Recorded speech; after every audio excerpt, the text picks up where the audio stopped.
It took J.K. Rowling 5 years to write the first Harry Potter book, but it took 2 decades for her to realize that the characters were actually gay. Some book ideas are like seed. The author conceives it, he plants it in his mind, and he waters it. Meaning he writes a scene here and there, defers it for a later time, and then comes back and writes a few more scenes, and he envisions the ending. He mulls over the theme, and finally at the end he finishes writing it. And some book ideas come faster, and the story flows smoothly, and when it's finished, the writer asks himself, how did I write this? Today I'll be talking about both of the processes and how long it took for authors to write their famous books. The first one is As I Lay Dying by William Faulkner. This book is about a family's journey to Mississippi to bury Addie Bergeron because that was her dying wish. I haven't read the book because it happened that I stumbled accidentally across Reddit, and that's where the intellectuals gather, I think, where they post their opinion about a certain book, and unfortunately or fortunately I stumbled across people bashing William Faulkner and calling his writing overrated and trash. And because these individuals were so distinguished and intellectual, I decided not to read it. Faulkner said that he wrote the novel from midnight to 4 a.m. over the course of 6 weeks, and that he did not change a word of it.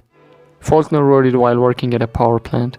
Despite people claiming Faulkner to be overrated, it's still impressive that he wrote this book without changing a single word of it, if it's true, and still being cohesive. If you have written something, you would know what I mean. When I write the first draft and read it afterwards, it seems as if I had written it with my feet while being half asleep.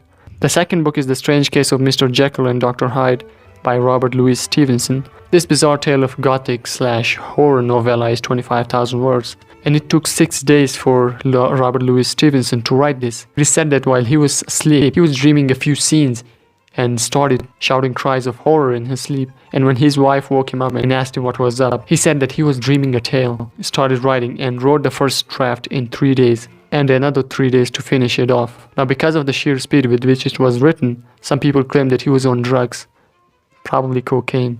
Cocaine is a hell of a drug. Third book is The Boy in the Striped Pajamas. Now, I've not read the book, but I've watched the movie. This book is about the Holocaust, where a German boy meets a Jewish boy near the concentration camp and befriends him. The author wrote this book in 2.5 days. 3. The Catcher in the Rye by J.D. Salinger. Now, here's a overrated and nonsensical book. I could go on all day ranting about this book and how the protagonist is cringy, but we are here for the statistics. At 73,000 words, this book took 10 years to write, and if J.D. Salinger had to write every day for 10 years, he would have to write 20 words a day. Now, this man makes the most unproductive piece of it feel productive. The fourth is A Christmas Carol by Charles Dickens, a 28,000 word novella. It took 6 weeks to write. That's 42 days. What can you do in 42 days?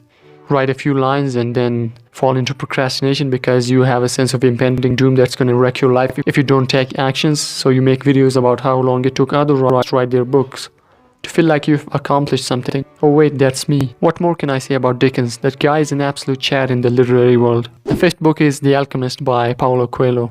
The Brazilian author Paulo Coelho wrote this book in 2 weeks because he thought that the book was already written deep in his soul. This book is about a boy who goes after treasure only to find out the meaning of life. This could be an autobiography because Paulo Coelho himself went from one occupation to the next for the first 40 years of his life, and in the end, he found his calling, that is, writing books.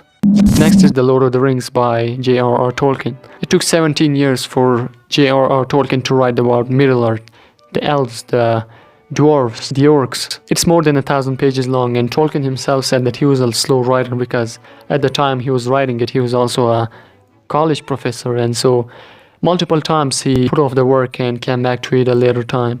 And the last one is In Search of Lost Time by Marcel Proust. This masterpiece took Marcel Proust 12 years. Starting from 1909, he started writing until his death in 1921, and still his books were not finished. When he died, he left behind an unedited manuscript. I can imagine Proust in the last years of his life, sitting on his bed, reflecting, pondering, writing. This book is divided into 7 volumes, and combining all is 4,000 pages long. Now, people say War and Peace is long, but that's nothing compared to this bitch. So that was the end. If you're an aspiring writer, do yourself a favor and copy other writers. If you look at someone who has written a book in 2 weeks, and if you think that if you don't write your book in 2 weeks, then you will be a failure, then that's not the message of this video. The message that you can glean from this video is that each writer has his own method.